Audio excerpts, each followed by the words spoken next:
Hi, today I have 8 questions that I get asked most by women over 40 on calls in my community, in comments in my social media. Some people send me DMs or emails. I'm going to answer all of them right now. Completely, honestly, no vague answers, no it depends, no trying to sell you something. Just want to say exactly what I tell the women that I work with every day. You've been Googling, watching videos, you've been asking practitioners, and the answers you get are either too general to act on, contradicted by the next thing you read, or buried in qualifications that leave you more confused than before. You don't need more information. You need someone to give you a straightforward answer. I'm Valeria Lopez. I'm a licensed nutritionist with 25 years of experience specializing in weight loss for women over 40. These 8 questions come directly from the women I work with and women in my community. I know what the real questions are, and I know what answers actually move the needle for women. 8 questions, honest answers, and chapters marked for you so you can jump to the one that you need the most. Ready? All right, let's go with number 1. Why am I gaining weight even when I'm eating the same as always? Simple answer, because eating the same doesn't mean that you're absorbing the same. If you've been dieting for years, chronic stress, hormonal shifts of your 40s, which are 100% real, all of that mean that the bacteria in your gut have also changed. Certain bacteria that I like to call weight gain bacteria, but they're not called that way. These bacteria have multiplied and might be extracting more calories per day from the exact same food you were eating before. So that's not you eating more. That's your gut harvesting more from every bite. Even 200 extra calories per day will add up to 18 pounds of body fat in a year. You're not eating more. Your gut is extracting more. Exactly how much more? Who cares? You can't count your way to a healthy and diverse microbiome. Those are 2 completely different problems with 2 completely different solutions. So what you're going to do is this. Stop trying to eat less. That is not the way.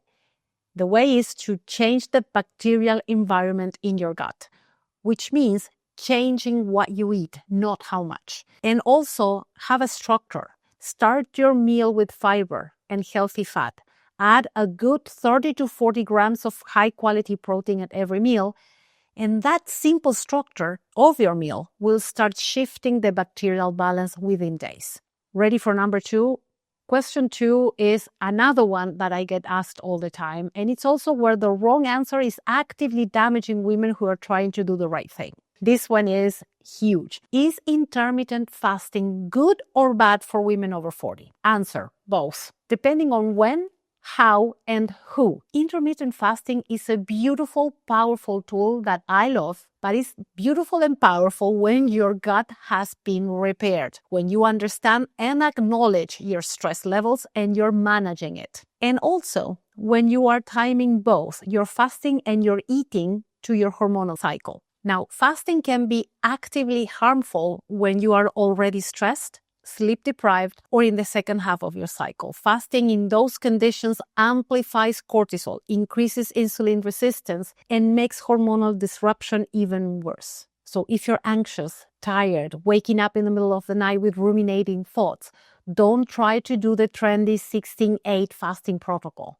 Do 12 hours from dinner to breakfast. And as you manage your metabolic and hormonal situation, you will benefit from longer fasts. Intermittent fasting is not good or bad. It's either right or wrong for your specific body and specific moment of your life. Okay?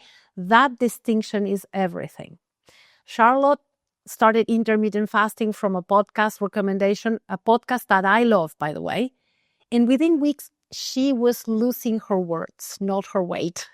She was losing words during work presentations, getting headaches, and suffering brain fog that she could not afford in her senior role in the university. She wasn't doing it wrong, really. She was just doing it at the wrong time, and her body was showing her that. When we repaired the gut first and reintroduced fasting later on in alignment with her cycle, she lost almost 10 kilos in 9 weeks and described the experience as easy, and it was flowing for her. So what to do now. Instead of starting with fasting, start with repairing your gut and stabilizing your hormones first. Once you build that foundation and that is in place, fasting becomes a tool that enhances your results rather than one that creates new problems. And it's really liberating when you can do it this way. The third question is very much linked to the two that we talked about before. Should I cut carbs to lose weight? Answer, very short answer. Cut the wrong carbs? Yes, absolutely. Cut all carbs? No, because doing so creates a new problem. Sugar, refined carbohydrates, processed foods, those feed the weight gain bacteria and should be dramatically reduced. But complex carbohydrates, legumes, root vegetables, whole grains, diverse fibers, resistant starch, those feed the good bacteria in your microbiome, and that's what your microbiome depends on for diversity. Eliminating all carbs depletes microbiome diversity over time. And less diverse microbiome is less capable of regulating weight, hormones, and inflammation.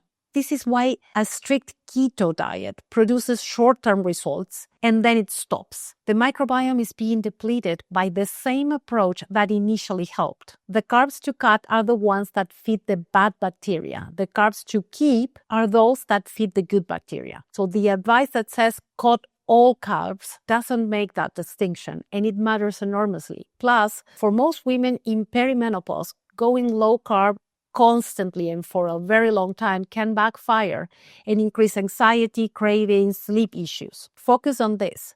Remove sugar, refined carbs, alcohol, and processed food. And here I want to make a stop and say, yes, dairy products too, like yogurt, even when they claim to be natural, organic, zero sugar, 0% fat. These can be ultra-processed foods in many cases. So please take a good look at the label before you make a decision about these foods. Keep diverse fibers from vegetables. Those are always a very safe yes. Legumes, complex carbohydrates, these fibers are very much needed for your microbiome diversity. To get that diversity, you need variety. You need to stop eliminating entire food categories because that will never help you build that variety for diversity. If these answers are landing and you want to understand the full biological picture behind why they're true, subscribe so you don't miss the weekly videos where I break down exactly what's happening in your body and what you can do about it. Hit that subscribe button now. Now, question number 4 is something that is, again, very much frustrating for women. And is, why do I lose the weight and then get it all back every time? Most women actually do lose weight, but then they can't keep it off. And the answer is that every restricted diet that you have been on has been depleting your microbiome. And a depleted microbiome is less capable of regulating your weight than it was before, obviously. So each time you restrict severely, you starve the good bacteria along with the bad. When you return to normal eating, the bad bacteria repopulate faster than the good ones because you've been feeding them all along. They are kind of settled, established there. Now, the result is that you came out of each diet cycle with a narrower and less diverse microbiome that you went in with. Each cycle makes the next attempt harder, not just equally hard. Yo-yo dieting is not neutral. It's progressively damaging. Every failed attempt didn't just not work. It left your microbiome more depleted than before. Each attempt feels harder because it is harder. So here's what to do instead. Stop the cycle of restriction and return. The solution is not another diet. It's rebuilding microbiome diversity. And that you can only do through consistently feeding the good bacteria over weeks, not days. That's why you need to implement small, simple, easy-to-do changes in your life, something that you can stick to, rather than doing something extreme, following that by a full stop. Consistency is the way that you train your microbiome and you send that signal of safety to your body. And then you can handle those exceptions when you want to get a treat. Does that make sense? Let's go into question number 5 then. What should I eat for breakfast? People still get really confused about how to start their day. So here's the very straightforward answer. Protein, fat, and fiber. No sweet breakfast, no fruit, no orange juice or any juice for that matter. No oatmeal, no granola, no toast. And depending on the ingredients that you use, no smoothies either. Okay? None of these things first thing in the morning. The first meal of the day sets your blood sugar pattern for the entire day. So a sweet or carbohydrate-heavy breakfast will spike your insulin immediately. It will trigger that weight gain bacteria signaling. It will make you hungrier during the day. It will put your body on a blood sugar roller coaster.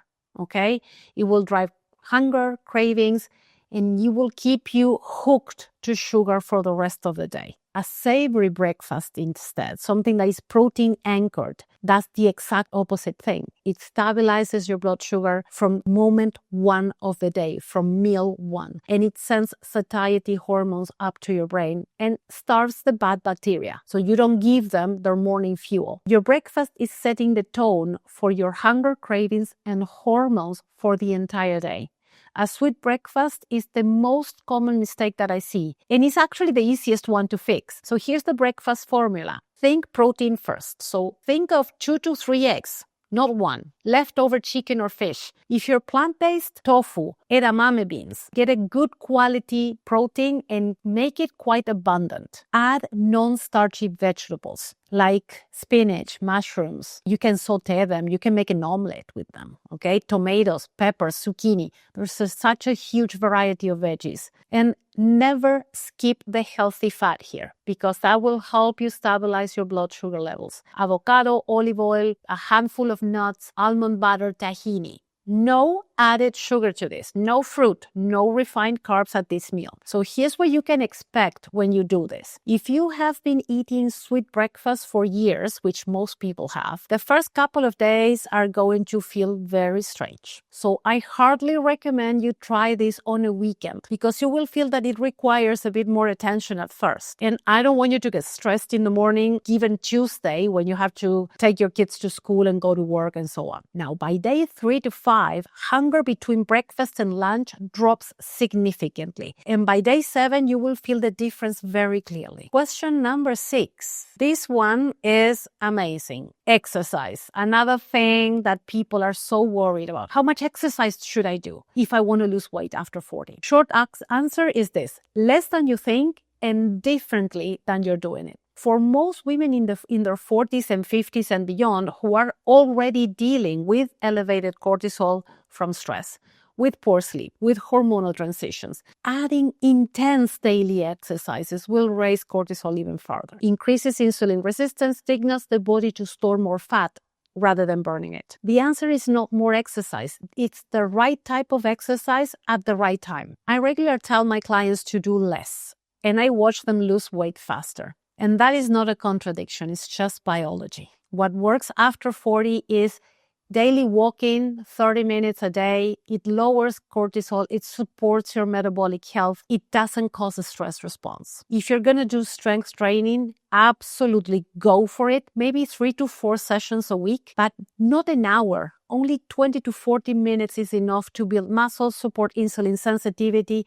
It will help balance your stress response and improve mood and your sleep. A practice that I absolutely love is rebounding. This supports lymphatic drainage and gut motility, and it's gentle and effective. I do this as a regular practice for exactly 2 minutes every morning, and it feels amazing. Please include rest days in your routine. And this need to be treated as a strategic tool, not weakness or laziness or failure of discipline. You need that rest too, because your hormones needed to be in balance. Now, what you need to stop doing if you want to actually address this properly is daily intense cardio or HIIT sessions when you're already stressed and sleep deprived. You need to stop using exercise to make up or burn off food. This relationship with exercise raises cortisol and is very damaging for you. You can't measure your progress by how exhausted you are after the session. You need to feel, of course, that you have worked out, but you need to feel energized and happy after an exercise session. That is the whole point of it. You need to feel better, not worse. The next question that I'm going to answer is about Ozempic. Many people ask me, should I try Ozempic or GLP-1 medications? I am not anti-medication. If a doctor has recommended GLP-1 medication for you, that is a decision between you and your doctor, and I 100% respect it. My clinical position with this is that GLP-1 medications do something very effectively, which is suppress appetite. What they don't do is restore the gut bacteria balance. They don't support your hormonal health. They don't build metabolic flexibility or change the biological environment that was creating that appetite and that hunger in the first place. There's a ton of research on weight regain after stopping GLP-1 meds, and it's very consistent. The majority of weight returns because the underlying drivers were suppressed but not addressed.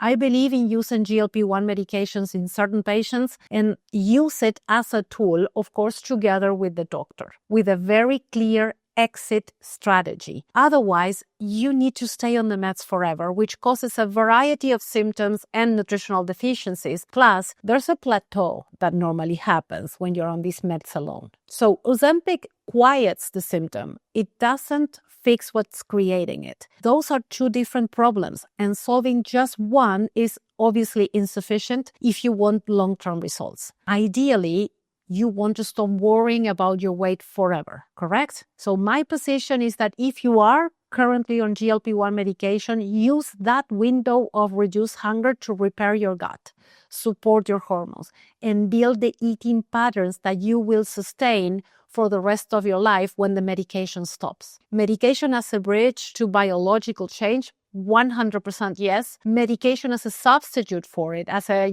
shortcut, no. The outcomes speak for themselves. I've seen this happen way too many times with women that came to me after the meds or during the meds. It's entirely up to you, but that is my take on it, and I really hope that this helps you analyze it more deeply. Now, last question. Why is my weight loss stuck even when I'm doing everything right? This is about the plateau, right? The answer to this is because everything right by conventional standards is often working against women's biology. Eating in a calorie deficit raises cortisol, impairs thyroid function, depletes the gut bacteria. Doing intense cardio raises cortisol further. Eating every 2 to 3 hours keeps insulin levels high all day. Skipping breakfast too fast when you're already stressed amplifies your cortisol. Every one of these is a mainstream recommendation that is random and general and not exactly personalized to what you may be needing right now. Every one of them makes the underlying hormone imbalance worse for women over 40. That plateau is not a sign that you need to try harder. It's a sign that you need to try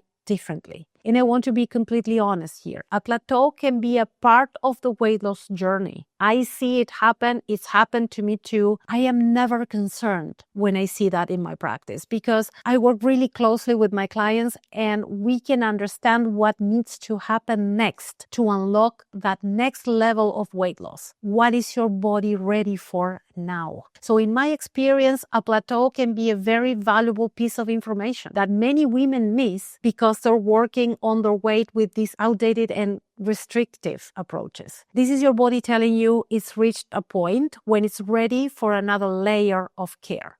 But most women think, oh no, now it stopped working again. And at that point where they get frustrated, what they do is they go like, what the heck? And they just drop all the good habits that they have built, thinking there's no point, nothing works anymore. A plateau is not your body failing you. It's your body telling you that what you're doing needs an upgrade. And that is a completely different story and a completely different way to look at it. It's useful information. Instead of saying, what am I doing wrong? Or what is it now, right? Like getting desperate. Ask yourself, is what I'm doing feeding my good bacteria or starving them? Is what I'm doing raising my cortisol or lowering it? Is what I'm doing supporting my hormones or is it disrupting them? If the answer to any of this is disruption of any sort, that's where you start. those are the 8 questions that I had answered for you today. What they all have in common is that the standard advice, the calorie counting, the cutting carbs, the doing more, the starving through the plateau was built on a framework that doesn't account for the gut bacteria, the hormonal environment. That is what actually determines whether your body loses weight or holds on to it. You were following instructions that were probably wrong for your biology.